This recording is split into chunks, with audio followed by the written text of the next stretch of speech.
The mystery begins now. It was on a sullen March evening, the kind which presses dampness into the bones and muffles all sound in its wake, that I found myself once again in the old sitting room at Baker Street. The rain slithered down the window panes in slow, deliberate streaks, and Holmes, with his back to the fire, held his violin beneath his chin like a confessor to some private sorrow. He played, not his usual spirited Bach or whimsical Paganini, but a tune I did not know, haunting and strangely beautiful, a lament that seemed not merely played, but mourned. There was no conversation between us. Holmes had spent much of the day in silence, save for a brief comment on the ash consistency of a half-burnt cigar stub. I watched him for some time, sensing in the slow cadence of his bow an unspoken mood. And it was in that hush between two drawn notes that the doorbell rang, shrill and sudden, disrupting the hush like a pebble dropped into still water. Mrs. Hudson admitted a figure cloaked against the storm. Tall, angular, and curiously theatrical. What struck me first was the half-mask of dark velvet he wore, obscuring one side of his face like a man fresh from the stage. Water dripped from the hem of his coat, but he stood unmoving in the doorway, as though awaiting the verdict of a silent judge. "My name," he said quietly, "is of no consequence." "Then your business must be," Holmes replied, setting down his instrument without rising. "Pray step in before the fog follows you up the stairs." As the man crossed the threshold into our sitting room, Holmes' eyes sharpened like a hound scenting game. His gaze moved from the flecks of pale mud on the client's soles to the faint red abrasion at the base of his neck, the mark of a violin strap. A thickened callus on the left fingertip confirmed the habit of pressing strings, while a peculiar stain on the cuff suggested recent contact with a musician's rosin. "You've come far," Holmes murmured, "and rather faster than your coat was meant to bear. The train from Dover, I believe. Third class, and in haste." The man stiffened slightly, and though his voice was controlled, I detected a tremor beneath its surface. "I must beg your confidence, Mr. Holmes. I cannot, must not, be known in this matter." He kept a gloved hand clenched tightly about the base of a worn leather case he carried. When Holmes gestured for him to sit, he did so with the air of a man who feared he might never rise again. Holmes nodded. "Anonymity is the least of what we offer here, though I suspect you have already sacrificed truth upon its altar." A shadow passed over the mask. The man said nothing. The masked figure leaned forward, lowering his voice to a breath. "If I do not act within the week, I fear a woman will die, and I may be the cause." Holmes' fingers steepled beneath his chin. "A curious construction," he said softly. "You do not say she will be murdered, only that she will die.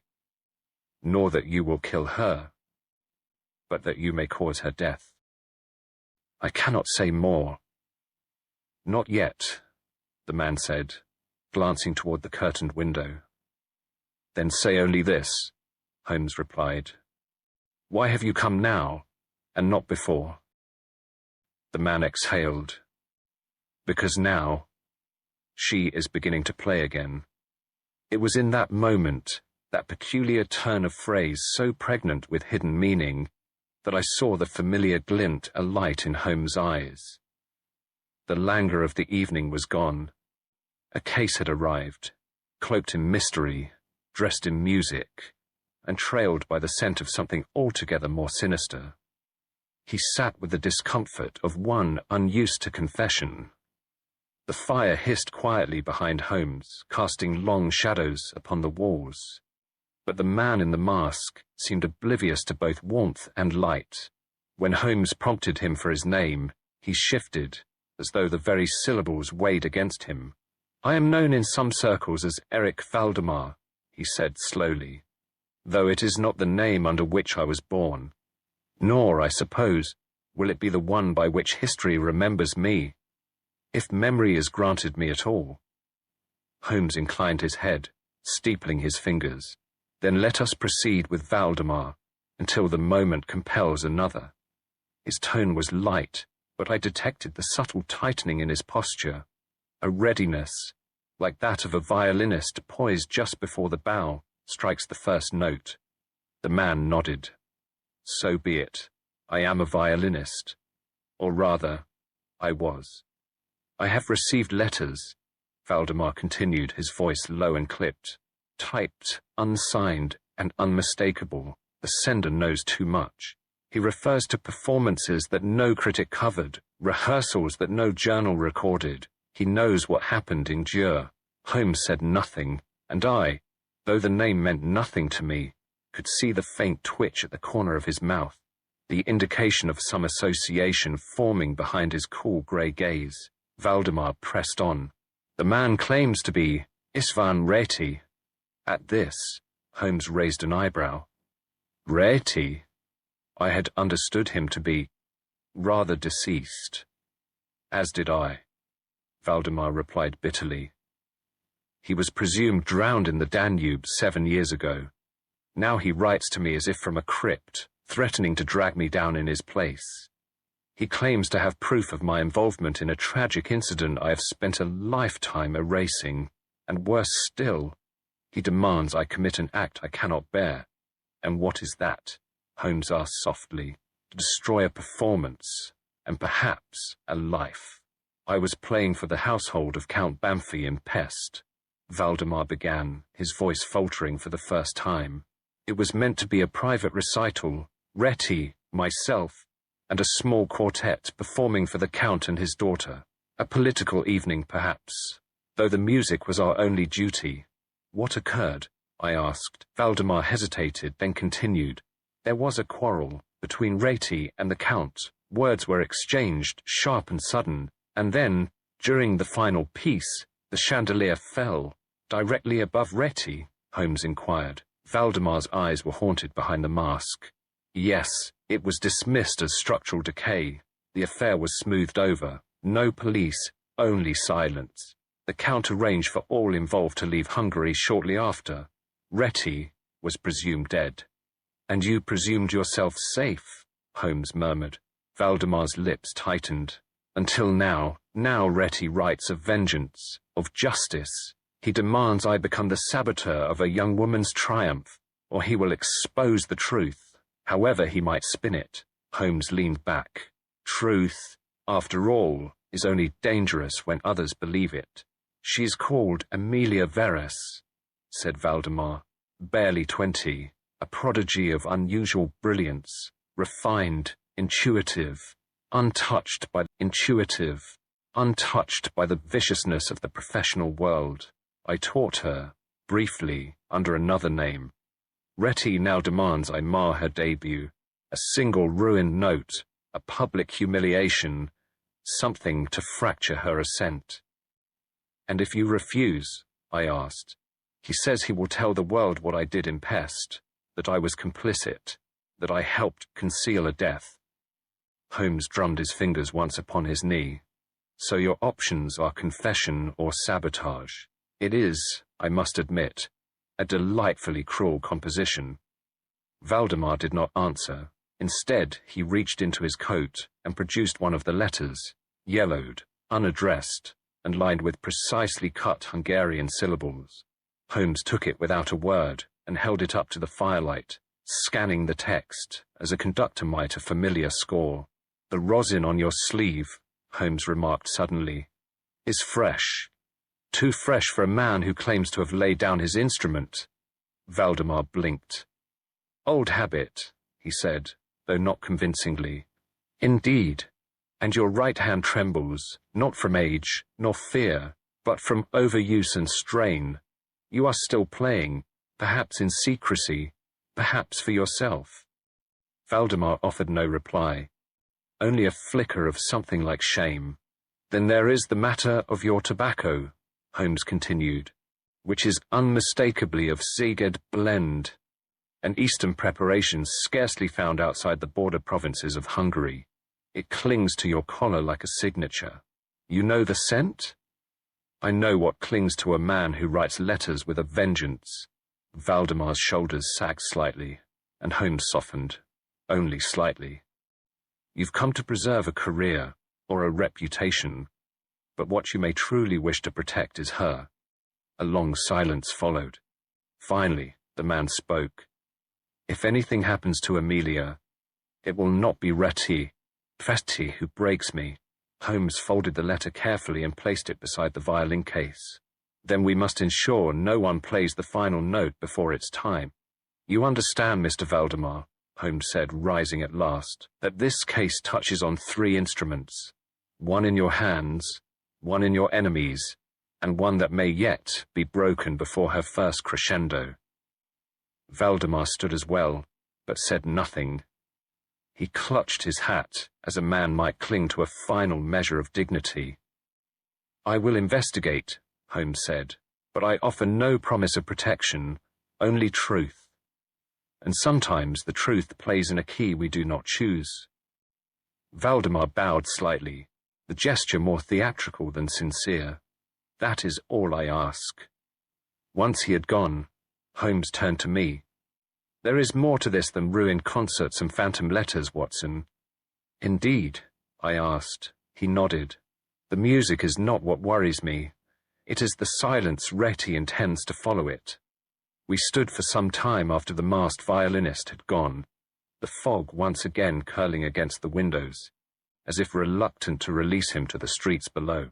I cannot decide, I said, whether the man is truly guilty or simply haunted.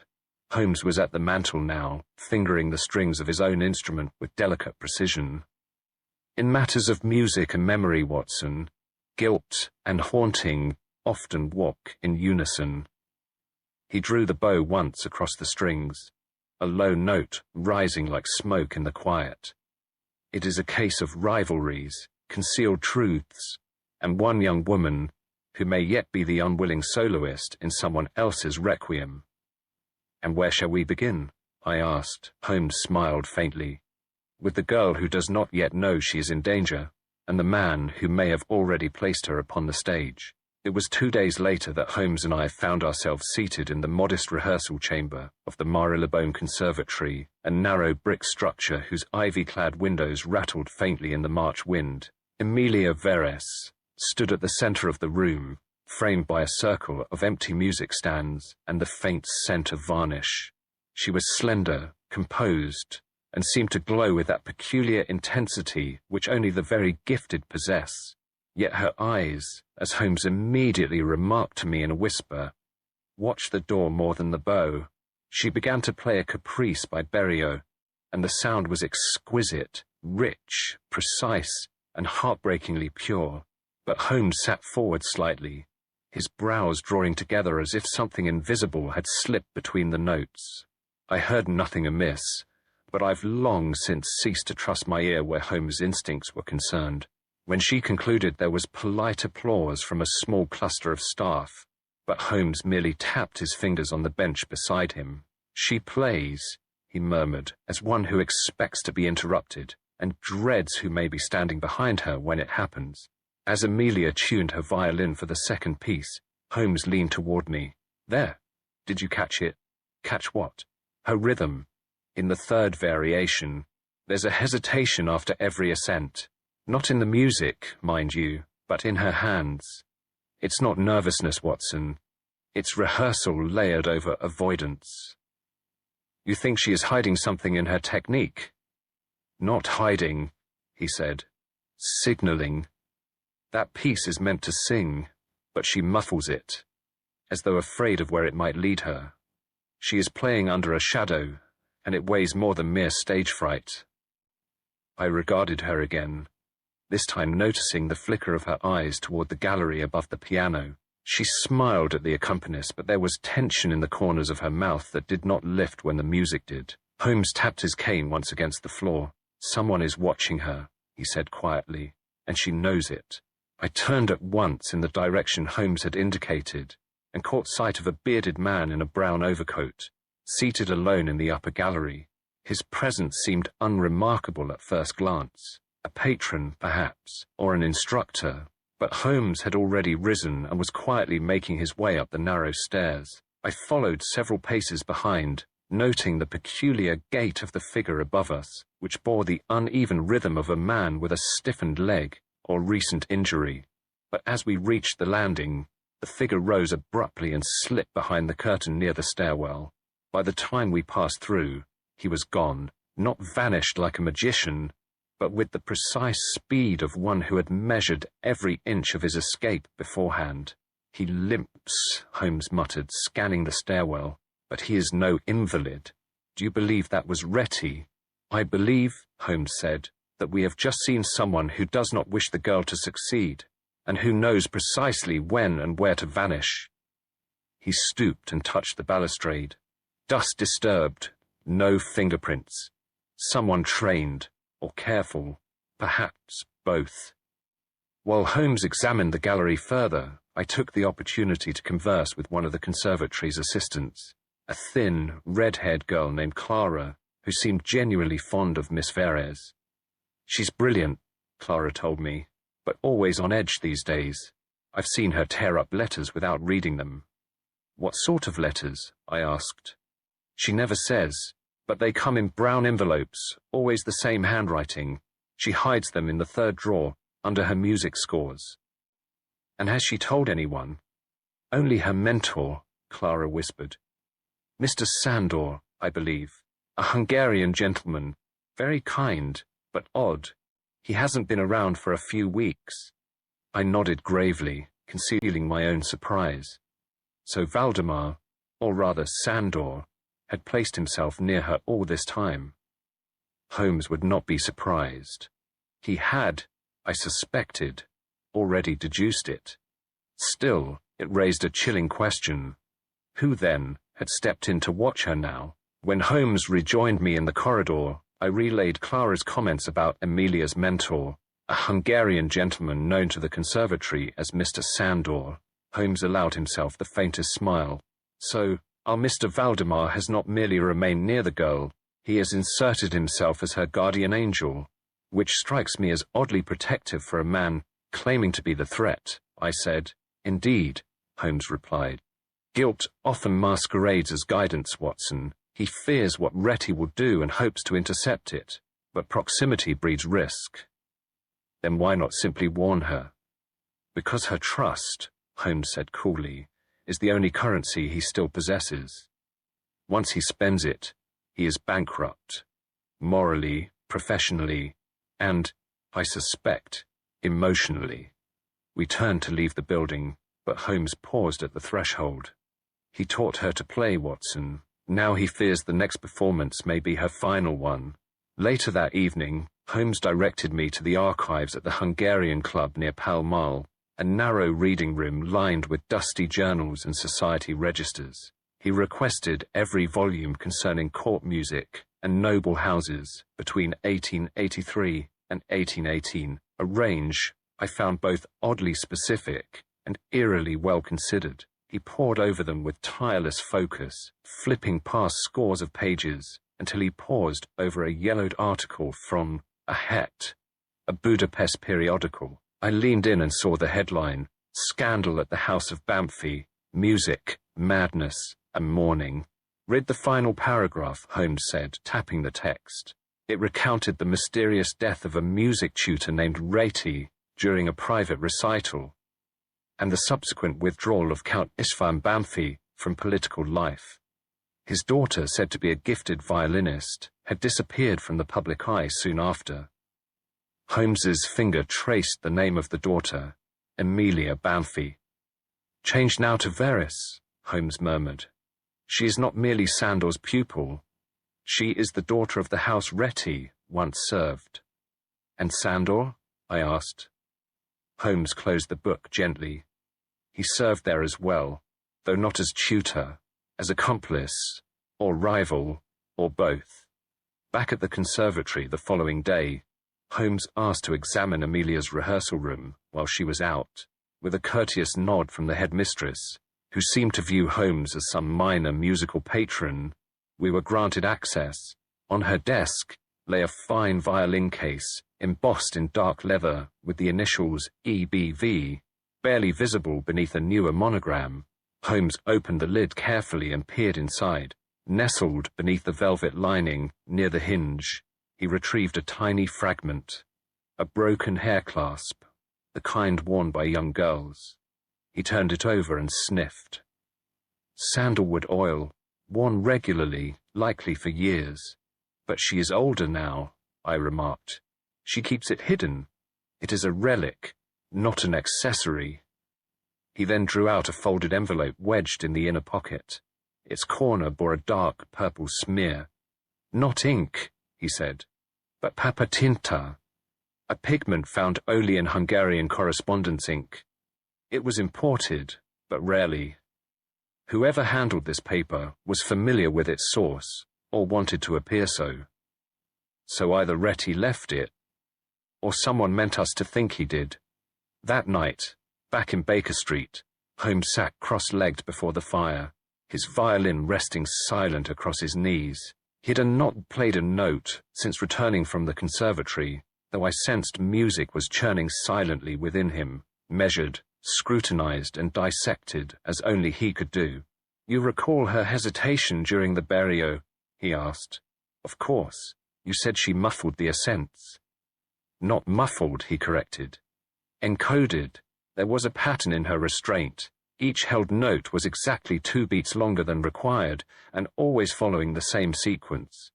Do you suggest she is playing a cipher? Holmes gave a faint smile. Not consciously, but those who carry secrets often express them in the only language they trust. For Amelia, that language is music, and she is, I believe, unconsciously telling us she is afraid, not of failure, but of betrayal. She suspects someone close to her. She suspects she is being watched, Holmes said. She has changed instruments 3 times in 2 weeks, but always returns to the original, the one gifted to her by Sandor. I frowned. You think he tampered with it? I think, Holmes replied coldly, that in a world of masks and mourning, even violins may be made to lie. It was rare for Holmes to exclude me from an inquiry outright, yet that is precisely what he did on the 3rd morning after our visit to the conservatory. He rose early, dressed with meticulous care, and departed without his usual commentary.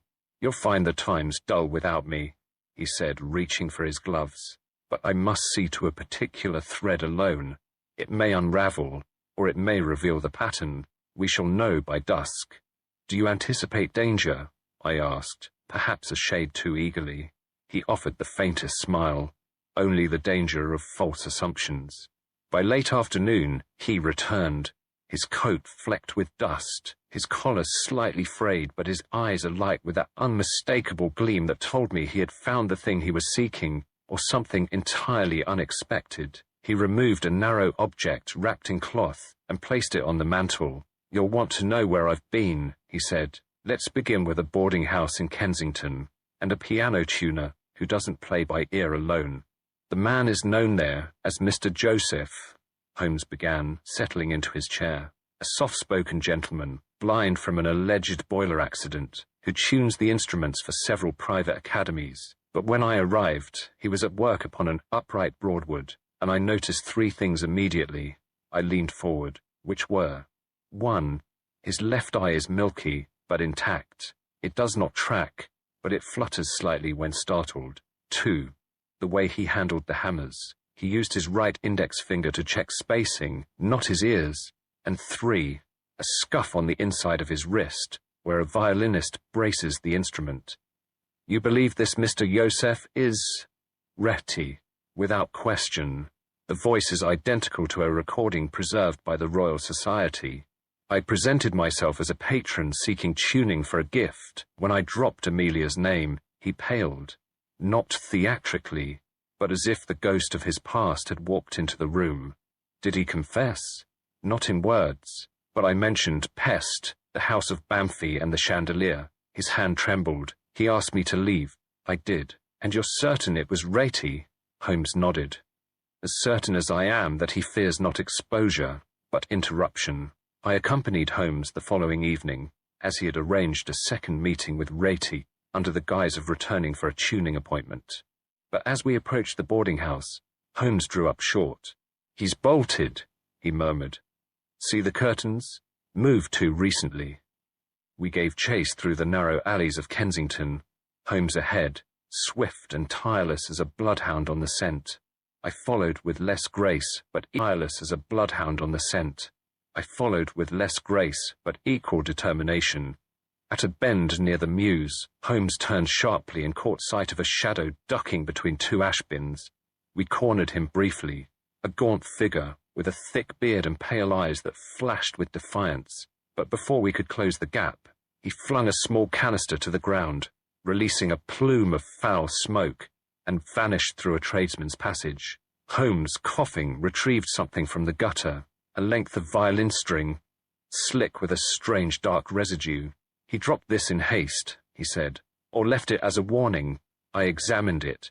What is it? Holmes pocketed the string. A question, he replied, and, I suspect, part of the answer.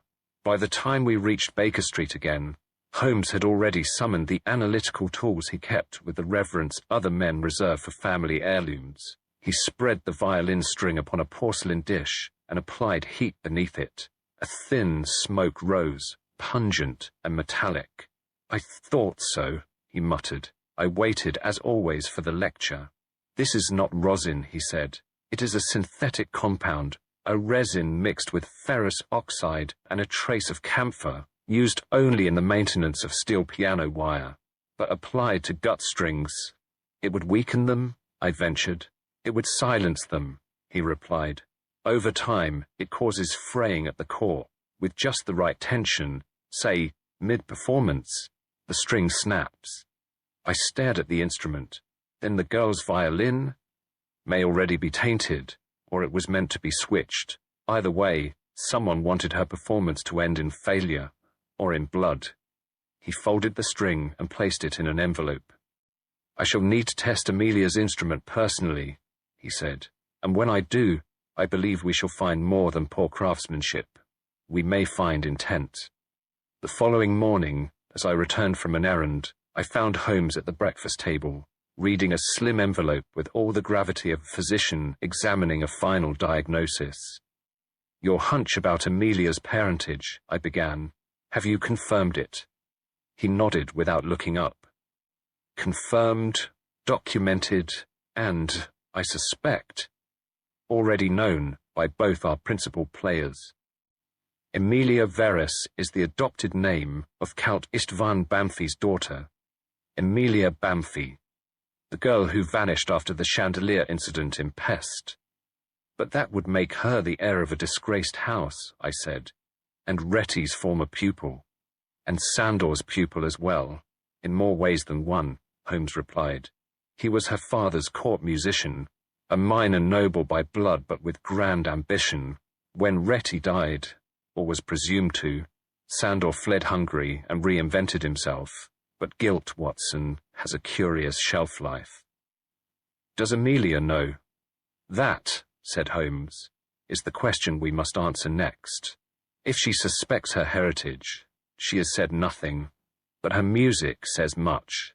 The name change was legal, arranged through her father's solicitor in Vienna, likely to protect her, but now the past has crept back in, and threatens to finish what it once began. The Count Bamfi affair, Holmes continued, spreading open a folded clipping from a Budapest paper, was not merely political, but personal. Retti had accused the Count of altering scores, of suppressing younger talent, namely his daughters. There was jealousy, Watson, but also genuine artistry at stake.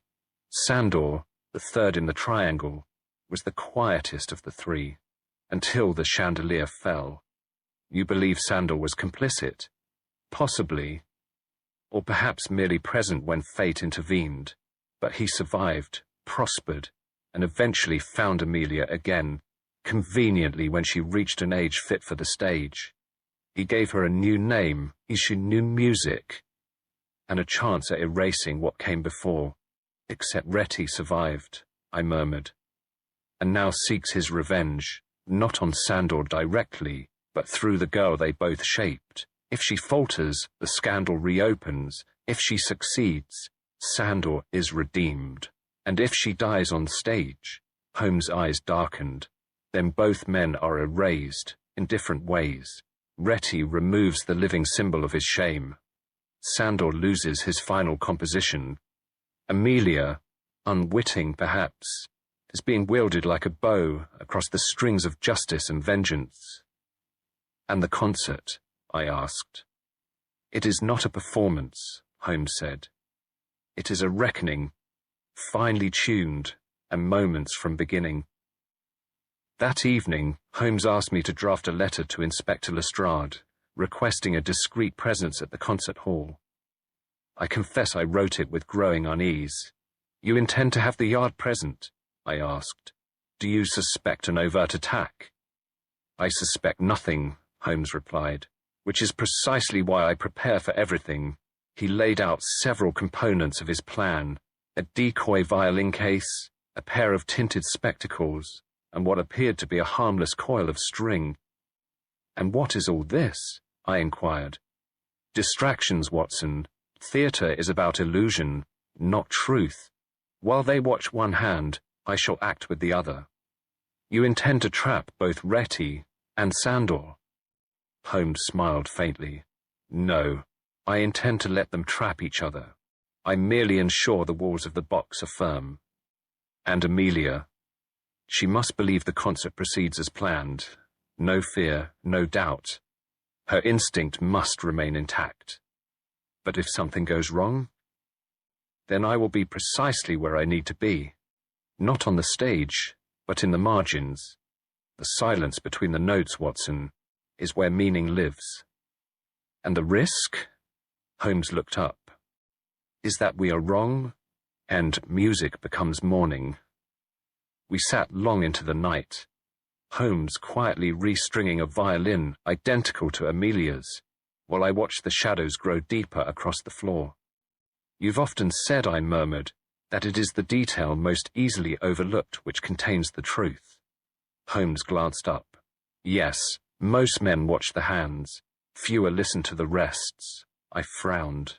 You believe the danger lies not in the music itself, but in the pauses. In the moments when nothing is said, he corrected. When emotion falters and instinct speaks. That is where a saboteur works best, in silence. You shall see, Watson.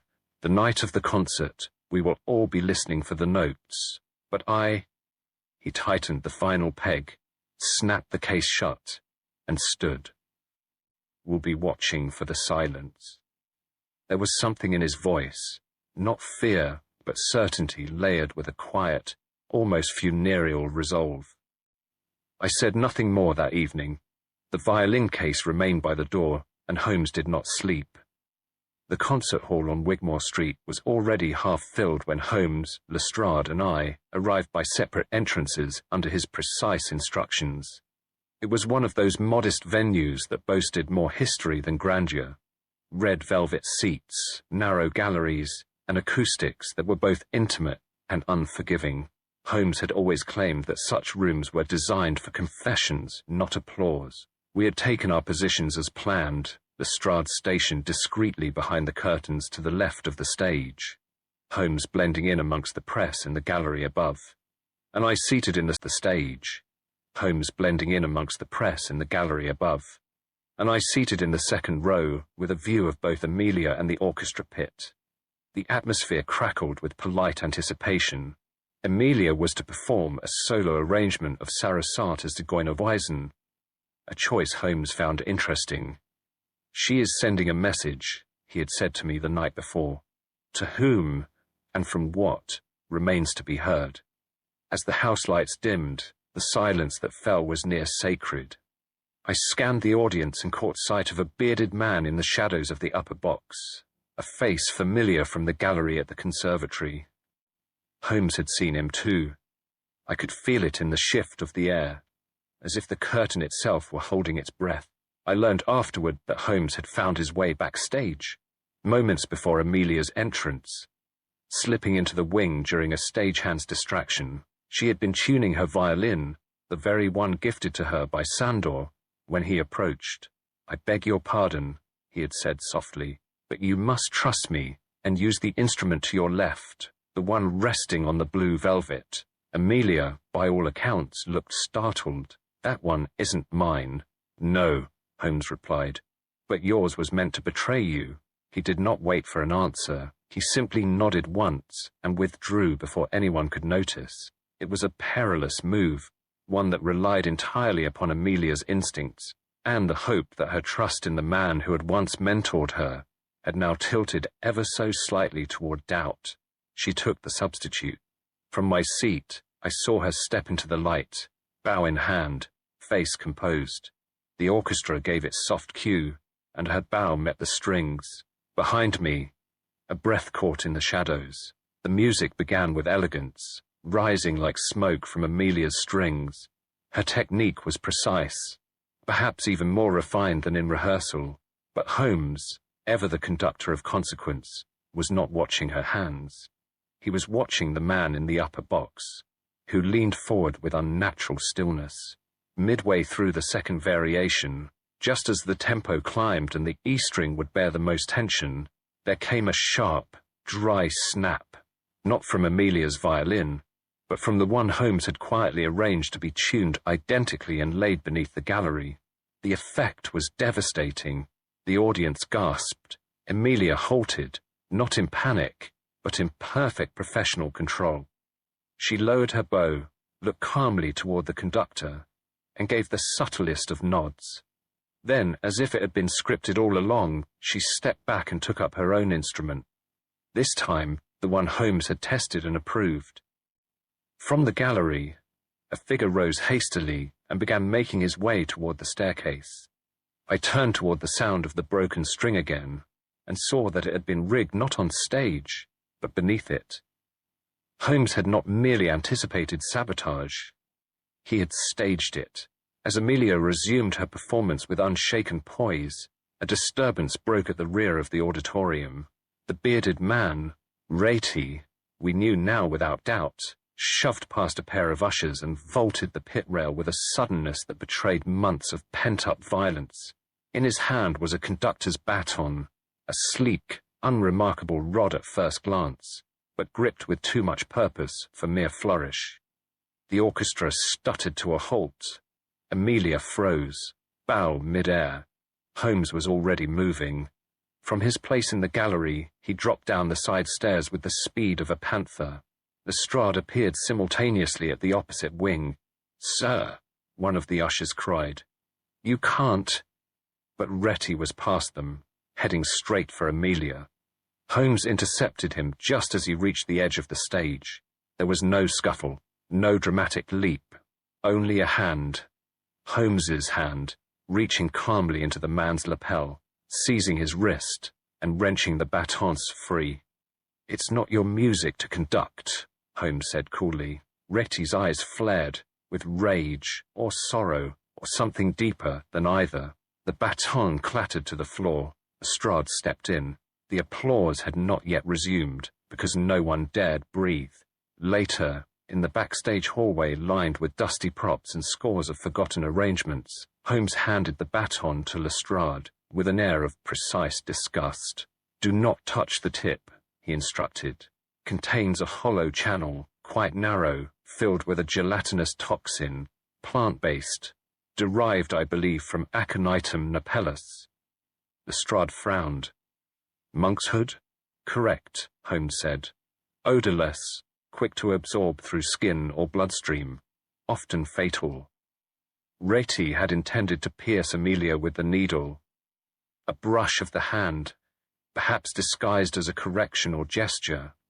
A silent death, mid-performance, followed by confusion, grief, and a legend.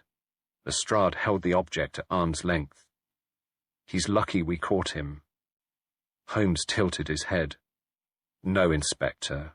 He's unlucky that I listened, not to the music, but to the fear beneath it.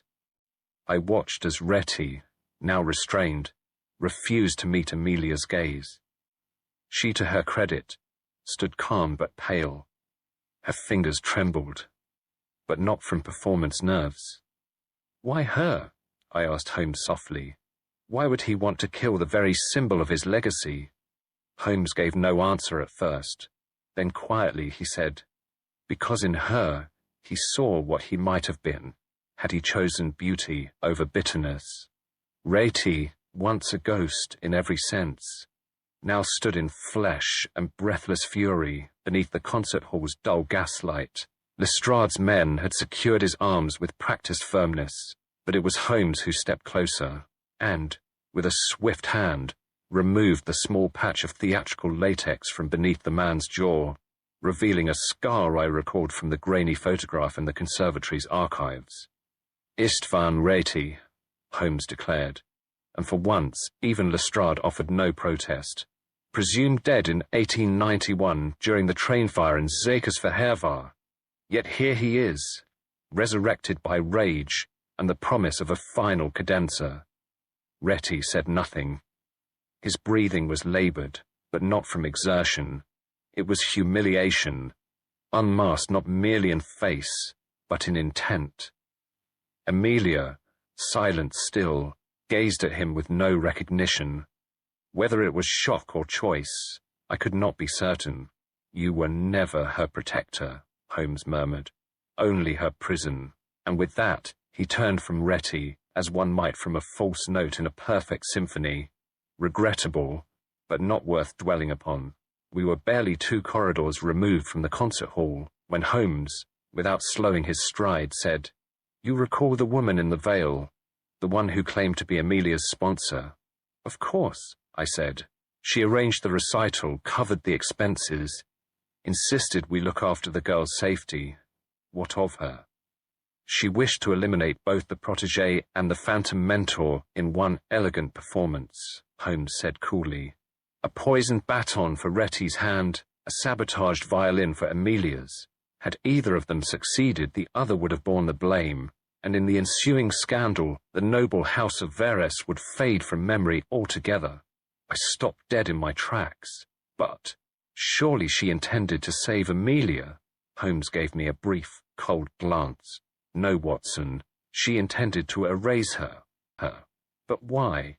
Because Amelia is inconvenient, a living remainder of disgrace. Her existence threatens a claim, a name, an inheritance. If she'd played and perished as a martyr, she'd be mourned briefly, but never investigated. And Reti was the match to light the blaze. The client merely waited to step over the ashes." I could only shake my head, but she seemed so protective. Holmes allowed himself a thin smile. "The most dangerous guardians, my dear Watson, are those who guard not people, but secrets." Even as Reti was led away in shackles, Holmes did not rest. I followed him back toward the empty concert hall, where the orchestra had long since disbanded, and only the creak of boards remained. Without a word, he stepped lightly onto the stage, and knelt beside the music stand where Amelia had performed. "Observe," he said, lifting a slat of polished wood near the front edge of the platform. Beneath, affixed with startling precision, was a taut steel wire that ran diagonally beneath the boards, vanishing into the orchestra pit. Holmes's fingers traced its path until he found its anchor, a small mechanism rigged to snap at the correct pitch vibration. "Crude," he said, "but clever. The sustained frequency of the high E string would have triggered a tension release, and then the stage would have fractured along this fault line, a 10-foot plunge into the pit below, enough to break a neck, or a legacy." With the grace of a surgeon, Holmes severed the wire using a small blade. The tension released with a faint twang, like the final sigh of a sinister overture. "I had a suspicion," he added, "that our masked patron was not content with a single contingency." I exhaled slowly.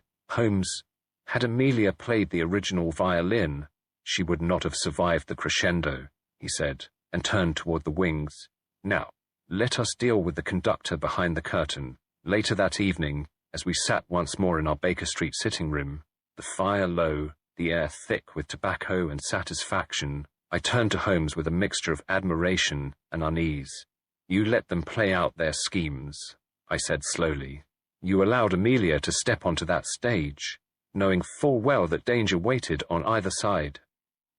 Holmes, lounging in his dressing gown with his violin nestled beside him like a coiled companion, offered a languid nod. Yes, Watson, but only by letting the melody run its course could I expose the dissonance. Had I intervened too soon, we would have caught neither the conductor nor the composer of this little tragedy. But what if Amelia had refused your warning? She did not. She is her father's daughter, proud, but not foolish. I stared into the fire.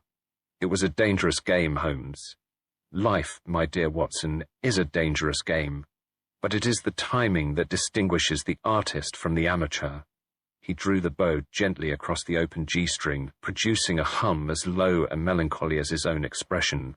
Then, without turning, he added, I needed Retty to believe he still possessed the power to act. I needed our veiled benefactress to believe she had calculated every variable.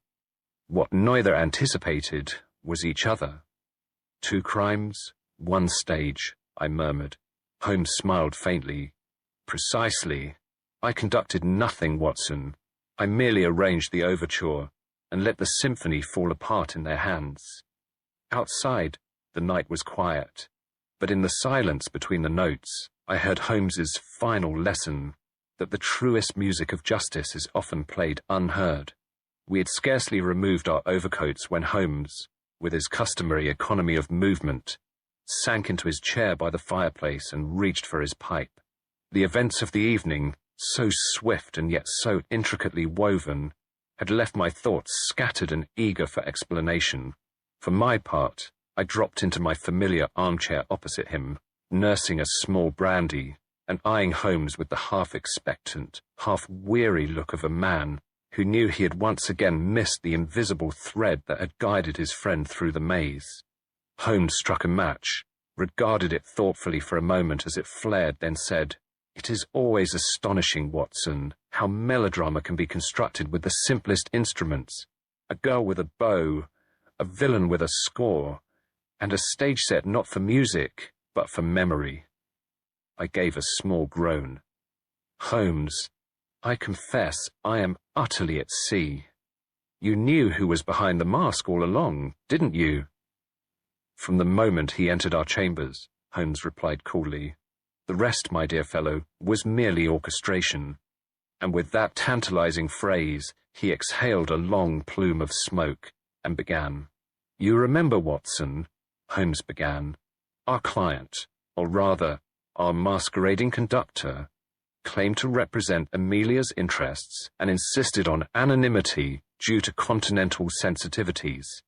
His voice was soft, but trembled on certain consonants. A trained ear, which happily I possess, would recognize a Hungarian accent masked beneath the veil of Oxford affectation. But who was he? I pressed. Not Retty. Certainly not. The true instigator was Count Miklos Sandor, once a minor nobleman and tutor to the House of Verres, until he vanished following the duel that ended Count Verres's life. I blinked. The duel that supposedly concerned Amelia's parentage. Just so. The whispers at the time were that the child, Amelia, was not only illegitimate, but the fruit of Sandor's own liaison with the Countess. Retty was blamed, the scandal erupted, and Sandor disappeared, not, I suspect, into exile, but into planning. He returned as a patron, I murmured. Returned as her savior, Holmes corrected me, to ensure she played and perished on his terms, thus ridding himself of the last living testament to his disgrace and reshaping the tale to favor his honor. The logic chilled me. He wished to martyr her and destroy Retty in the process. An elegant solution, Holmes said with disdain, except that it required more art than character, and more silence than truth. Your nose, Watson, though serviceable in medical matters, remains regrettably blunt in domestic observation, Holmes began, rising to fetch a slim folio from his bureau. You did not notice the peculiar tang clinging to our client's gloves? I confess I did not. It was amber-black Cavendish, a rare Hungarian blend, favoured by the Sandor household. You will not find it in London tobacconists, but I happen to recall it from a monograph I once penned on Eastern European pipe mixtures. He placed the folio in my lap. Inside were 2 pages of handwritten musical score, Now observe these. I look closely. This is the piece Amelia played, or nearly did. Indeed. Except this particular version, a forgery, or notations added by someone unfamiliar with the true structure, subtle timing errors, exaggerated dynamics, designed not to aid the player, but to push her toward failure. And the rosin? I asked. Holmes gestured toward the violin case we had retrieved. On the second instrument, the one intended to fail, I detected a French rosin known for its brittleness under heat. Not Amelia's usual choice. So both the music and the instrument were tampered with. Holmes nodded. 2 saboteurs, one beneath the stage with wire and rosin, the other above with scores and smoke, and both, by trusting in concealment, exposed themselves to the very precision they underestimated. I remained silent for some moments, the weight of Holmes's revelations settling like frost upon the air. At last I said, "You used her." Holmes did not flinch. "I employed her trust, yes, but I safeguarded her life. She believed she was merely playing for truth, not to be bait for murderers. She was playing for survival," Holmes said softly, "whether she knew it or not."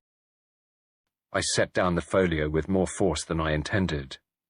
"You could have warned her of the full danger. And risk panic or hesitation on stage? No, Watson, the violin requires certainty. Anything less would have ruined everything, including her." I stood and paced. "You may be right in method, but there is a line, Holmes, between calculation and cruelty." Holmes regarded me with that pale, appraising gaze I had come to both respect and resent. "There is also a line between justice and sentimentality." We stood there, silent for a moment, 2 men divided by purpose and united by outcome. Finally, he added, "She survived, Watson. Retty did not kill. Sandor did not flee. The web collapsed because she stood precisely where she had to." I sighed. "And does she know?" Holmes shook his head. "Not entirely, but I suspect she senses more than she admits. She is a violinist, after all, trained to hear what others ignore." And with that, he drew the bow across a string. The note was soft, but in it, I heard more than music. I heard burden, brilliance, and a truth neither of us dared voice aloud. Holmes settled back into his chair with that familiar air of a maestro about to conduct a symphony of revelations. "The tragedy, Watson, is not merely that 2 men plotted to silence a young virtuoso, but that they did so blinded by their own passions, pride, envy, and desperation." He gestured toward the violin case resting beside him.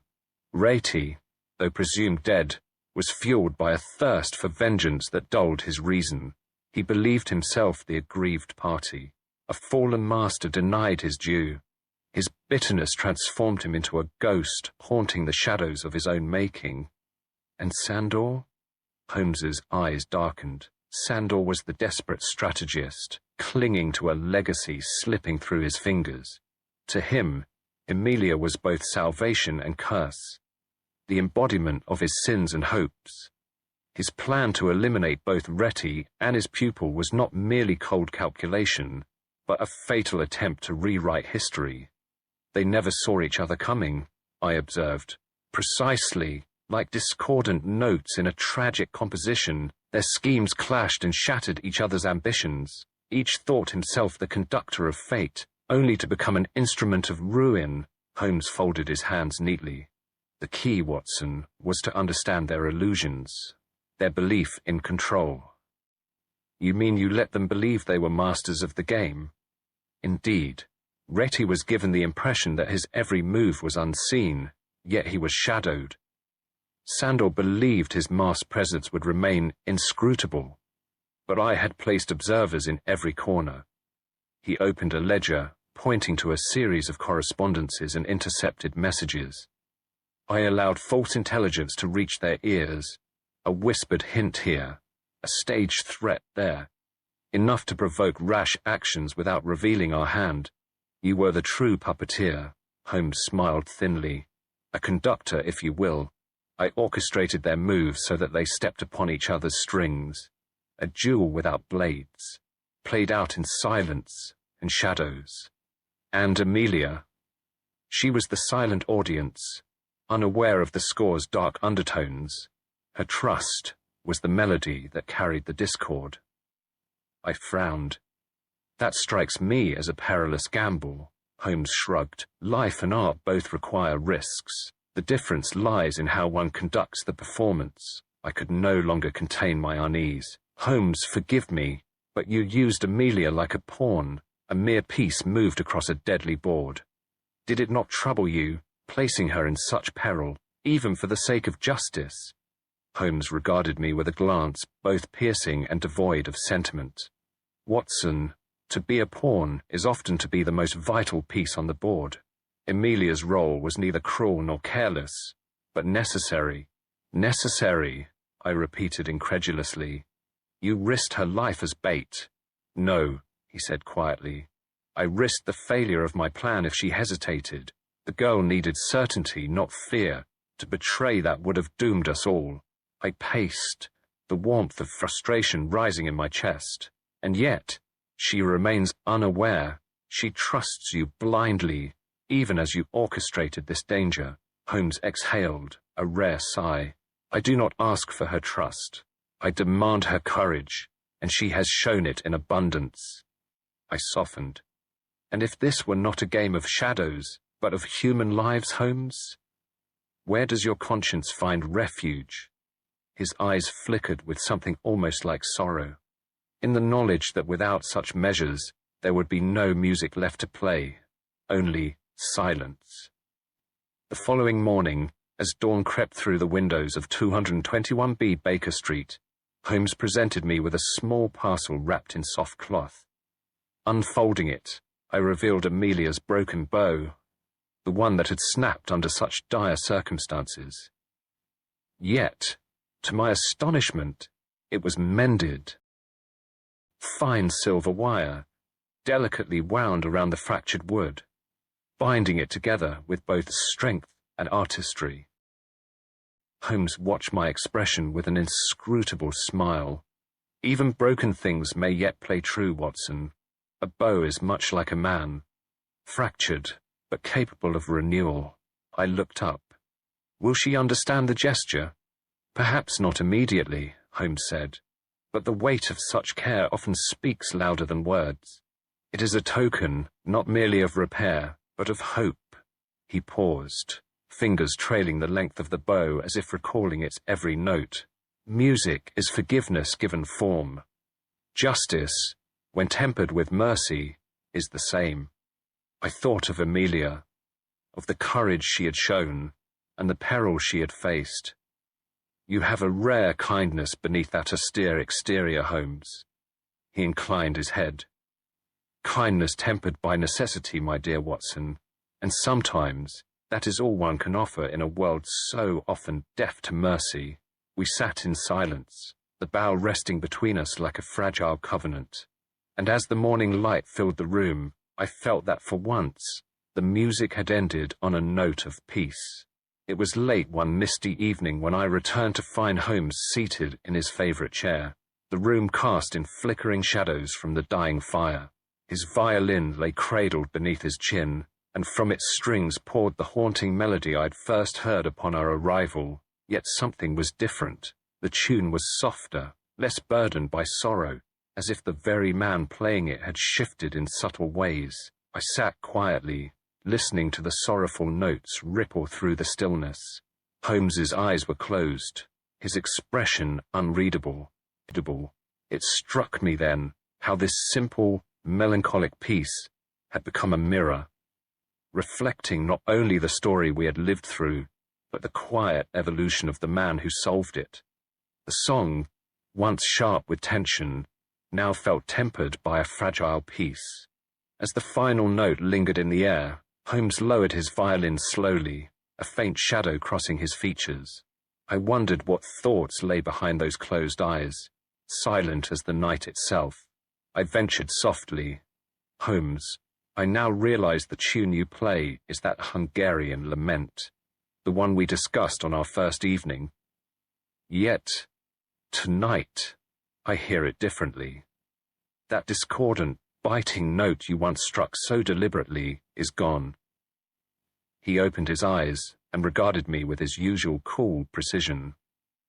Ah, Watson, the note was a dissonance, a truth too harsh for the ear to bear unsoftened.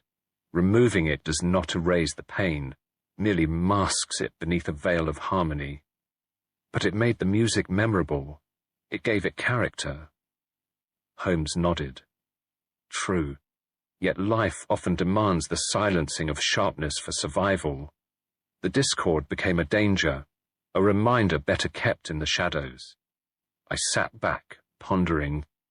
To silence a painful truth was a luxury not afforded to many, least of all the detective who pursued it relentlessly. I hesitated before asking the question I had long pondered. Holmes, after all this, the betrayals, the near deaths, the fragile trust, placed and shattered, do you ever feel the weight of it all? The toll it takes on the soul? He regarded me with a faint, ironic smile. Watson, I am a man of logic and deduction, not sentiment.